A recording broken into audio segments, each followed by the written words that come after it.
Estamos de volta, eu e a professora Amadinha, a professora Márcia, para a nossa aula de revisão. Márcia, pontua aí para o nosso estudante, qual é essa revisão? Revisão do romantismo, aula 49.2, de olho na tela, literatura. Vamos lá, e já chego perguntando como ficou conhecido o romantismo. Então, o romantismo ficou conhecido pela rejeição, vou pegar a caneta para não dar B.O. aqui, viu, Márcia? Ficou conhecido pela rejeição da racionalidade, da subjetividade, do belo. Ou seja, foi por isso que o romantismo teve aí essa questão desse destaque, né? Em relação ao seu, vamos dizer assim, ao seu papel importante. Porque a objetividade, racionalidade eram características do classicismo, né? Então aí, esse movimento que veio anterior aí ao romantismo, beleza? Então, os românticos, o que eles defendiam? A subjetividade. Sempre, viu, estudante? Não esqueçam, os românticos defendiam a subjetividade. Como assim a subjetividade? Nunca eles defendiam a realidade. Vamos entender. Então, se eles defendiam a subjetividade, a visão, né, do mundo era focada na idealização de tudo. Tudo para eles era questão, né, de idealização. Como, por exemplo, nas emoções, nos sentimentos do indivíduo. Por isso que nunca os românticos focavam na realidade. Nunca. Vou colocar até aqui fora para você ficar antenado. Beleza? Vamos entender então agora como aconteceu aí o romantismo em Portugal. Temos aí os pontos em destaque para você, palavra-chave, mas vamos uma a uma. Primeiro, quando o romantismo tentava se instalar em Portugal, o país passava por turbulência. Crise, mas não era pequena crise não, era grande crise, grande turbulência. Outro ponto é que na era lá da Inglaterra, contra a França, até a entrada de Napoleão no país, tá? Isso tudo deu um movimento, fez com que a família real viesse para o Brasil.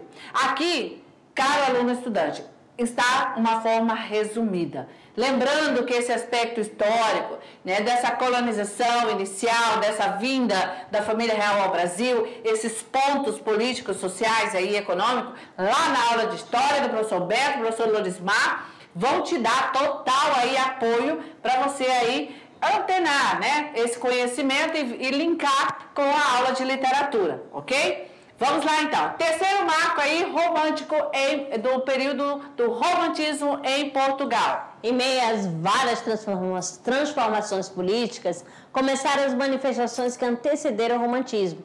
Como exemplo, a obra de Boccaccio. Boccaccio, eles não podem achar que é um autor novo não, né, Márcia? Não, ele é lá do arcadismo português. Muito bem. Mais um ponto histórico é que o início do romantismo, atenção, oficialmente acontece posterior à publicação do poema narrativo Camões de Almeida Garré. Então, foca aqui na informação que você terá sucesso! O início do romantismo, oficialmente, tá? Aconteceu com a publicação do poema narrativo Camões de Almeida Garré. Beleza, para fechar, Amadinha. O romantismo português durou de 1825 a 1865, quando aparece a questão Coimbra, que dá início ao realismo. Beleza, sim. Vamos agora para o romantismo no Brasil. Então, no Brasil, nós temos duas publicações importantes que são consideradas aí o marco inicial do romantismo no país, tá? Ambas foram lançadas em Paris, tá? Por Gonçalves de Magalhães, no ano de 1836. E aí o título?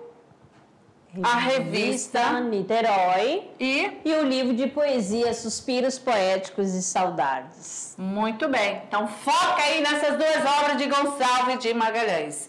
E assim a literatura no Brasil, na verdade, o romantismo no Brasil, passa aí, a partir da poesia, a ter essa divisão em 3 gerações, tá? E aí nós vamos ter aí as gerações românticas no Brasil, intitulada aí a primeira geração, segunda geração e terceira geração, beleza? Então assim, a gente entende que na primeira geração, nós vamos ter a primeira geração focada no nacionalismo, a segunda geração é a segunda geração pautada no pessimismo e a terceira geração focada aí no social, beleza? Calma, vamos ver uma a uma aqui com você agora, juntinho.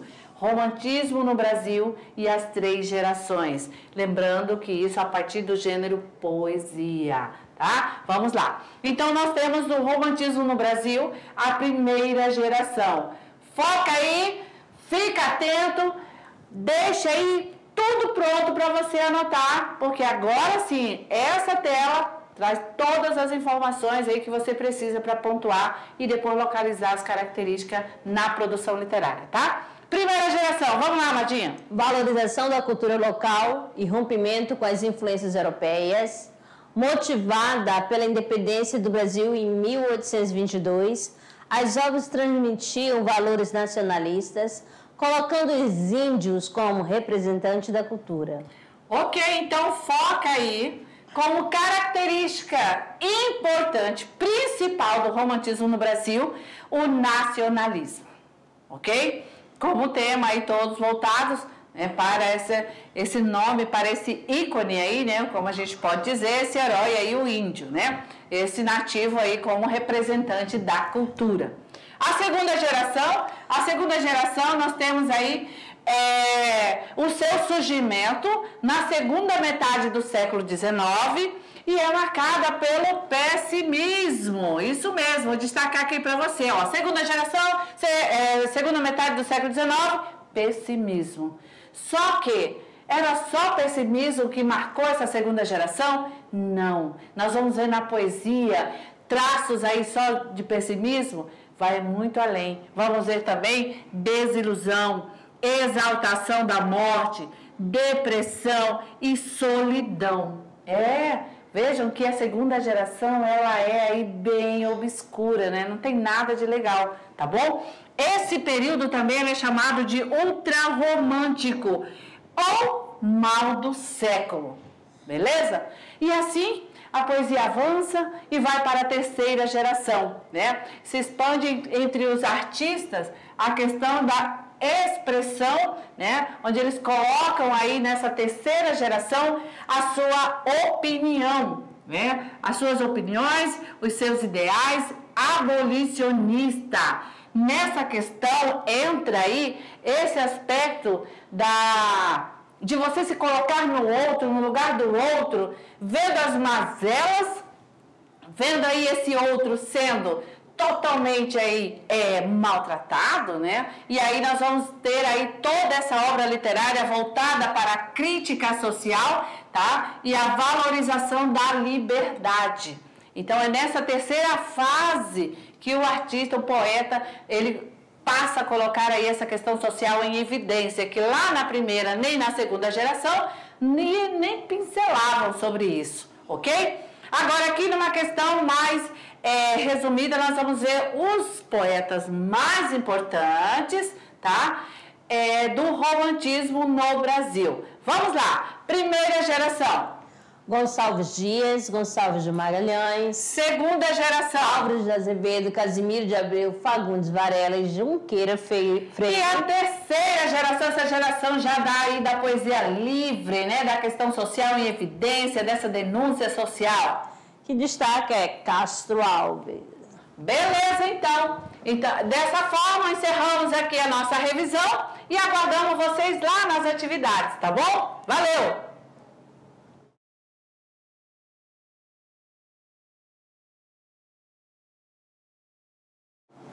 Olá! Chegou o grande momento do Tirando Dúvidas! Resolução da atividade de sala, questão 1. Simbora! Leia um trecho do poema Navio Negreiro, de Castro Alves.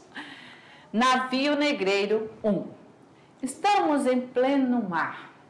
Douto no espaço, brinca o luar. Dourada borboleta. E as vagas após ele correm, cansam, com turba de infantes inquieta. De onde vem? Onde vai? Das naus errante? Quem sabe o rumo, se é tão grande o espaço? Bem feliz quem ali pode, nesta hora, sentir deste painel a majestade. Embaixo, o mar, em cima, o firmamento, e no mar e no céu, a imensidade. Comando da questão. Marca a alternativa que apresenta inadequação na característica em relação ao poema e às gerações do romantismo no Brasil. A. 4. Castro Alves pertence à geração do romantismo que valoriza o tema da morte, demonstrando uma visão negativa do mundo e da sociedade, pessimista e com sentimento de inadequação à realidade. B. 1. Na primeira parte do poema, o eu lírico canta as belezas do mar, fazendo uma descrição do movimento das velas ao toque do vento e da fusão do céu e do mar, do brilho da lua e dos astros da música criada pela brisa. C. 2. Castro Alves pertence à geração romântica, conhecida como condoreira, que possuía como característica o comprometimento social, a luta a favor dos escravos e a influência de um sentimento de liberdade. D3. No poema, Castro Alves usa muitas figuras de linguagem para proporcionar diferentes interpretações ao leitor e também trazer sonoridade ao texto. E 5. O poema pertence à primeira geração romântica no Brasil, que baseava-se no binômio nacionalismo e indianismo. Beleza, então, o que você acha? Se o nosso estudante aí teve condições de gabaritar, teve dificuldade, o que você, Márcia, analisa? Olha, Pura, ele prestou atenção na nossa aula anterior e com certeza fez as anotações adequadas. Então, ele gabaritou. Pois é, vamos aqui de baixo para cima, de cima para baixo, com a Madinha, vamos analisar, né? Fique à vontade. Nós temos o comando da questão, vamos falar um pouquinho que, eu já estou na terceira idade, perdi a memória. Vamos lá, marcar a alternativa que apresenta inadequação na característica em relação ao poema e às gerações do romantismo no Brasil. Vamos ver então o que está inadequado, né? Nós temos aqui a letra A. Castro Alves pertence à geração do romantismo. Beleza, pertence, né? Que valoriza o tema da morte. É isso. Acabei de falar que a gente tem que analisar as características. Castro Alves pertence, beleza. Mas Castro Alves valorizava o tema da morte. Tema da morte é característica da segunda geração. Castro Alves está em qual geração? Primeira, segunda ou terceira? Por aqui a gente já vai vendo que não está condizente, né? Então, demonstrando uma visão negativa do mundo, da sociedade, pessimista e do sentimento de inadequação à realidade. Vamos ver a 2, vamos deixar de stand-by a letra A. Na primeira parte do poema, o lírico canta as belezas do mar, fazendo uma descrição do movimento das velas, ao toque do vento, da fusão do céu e do mar, do brilho da lua e dos astros, da música criada pela brisa. Até aqui tudo ok, né? Letra C. Castro Alves pertence à geração romântica conhecida como condoreira, que possuía como característica o comprometimento social da luta a favor dos escravos, da influência, sentimento de liberdade. Ok, perfeito, certinho. Letra D. No poema Castro Alves, usa muitas figuras de linguagem para proporcionar diferente interpretação ao leitor e também trazer sonoridade ao texto. Perfeito, é isso mesmo. 5. O poema pertence à primeira geração romântica no Brasil. Como assim? Navio negreiro da primeira geração que fala do nacionalismo, do indianismo? Não. Né? Então, na verdade, assim, nós chegamos ao gabarito da questão, sendo a letra A, o item 4. O autor pertence à terceira geração romântica chamada condoreira e não a segunda geração, que é mal do século, pessimismo, ultrarromântico, beleza? Questão 2, leia o poema Sabiá de Tom Jobim e Chico Buarque. Vou voltar, sei que ainda vou voltar, para o meu lugar. Foi lá e ainda lá que eu hei de ouvir um sabiá. Vou voltar, sei que ainda vou voltar. Vou deitar à sombra de uma palheira que já não há, colher a flor que já não dá, e algum amor talvez possa espantar as noites que eu não queria e anunciar o dia. Comando da questão. A canção Sabiá é apenas uma das inúmeras releituras e citações que o poema Gonçalves Dias, Canção do Exílio, recebeu a partir do modernismo. Esse poema pertence à primeira geração do romantismo brasileiro. Nas opções abaixo, assinale a única que não apresenta características desse estilo de época. 1. Letra A, conceptismo, jogo de ideias, e cultismo, jogo de palavras. B. Nacionalismo, onde a exaltação da pátria somente enaltece as qualidades. C. Sentimentalismo e religiosidade. D. Exaltação da natureza. E. Indianismo. E agora? Vamos lá. Qual das opções nós temos aí que não faz parte de jeito nenhum?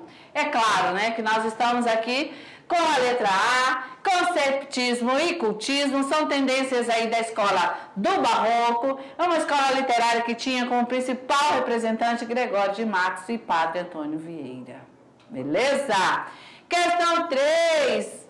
O indianismo de nossos poetas românticos é, letra A, uma forma de apresentar o índio como motivo estético, idealização com simpatia e piedade, exaltação da bravura, do heroísmo e de todas as qualidades morais superiores. B, uma forma de apresentar o índio em toda a sua realidade objetiva, o índio como elemento étnico da futura raça brasileira.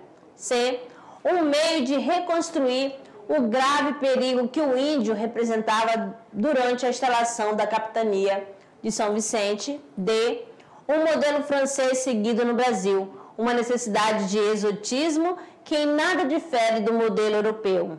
E, um meio de eternizar liricamente a aceitação pelo índio da nova civilização que se instalava.